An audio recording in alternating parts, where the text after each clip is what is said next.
Enactus-EMI a commencé depuis 2009 et depuis, un héritage se transmet de génération en génération. Alors la première victoire d'Enactus-EMI a été en 2014 en étant le vice-champion du monde à Pékin. Ensuite, de nombreux progrès et de nombreuses réalisations se sont déroulées année en année. Et cette année, nous avons pu, à travers notre motivation, notre engagement et à travers notre esprit entrepreneurial, à réaliser encore une fois un championnat national et eu l'honneur de représenter le Maroc à l'échelle internationale au Kazakhstan et occuper aussi une fois la deuxième place à l'échelle mondiale en écartant des pays de haut calibre tels que les États-Unis, le Brésil, l'Égypte et bien d'autres.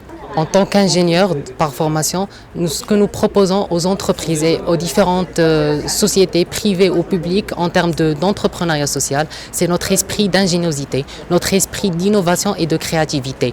Aussi, une visibilité accrue doit être très originelle en termes de réalisation de ces projets, la visibilité accrue en termes de l'idéalisation de l'idée et puis en termes de la réalisation de cette idée avec une approche et une valeur ajoutée bien pertinente.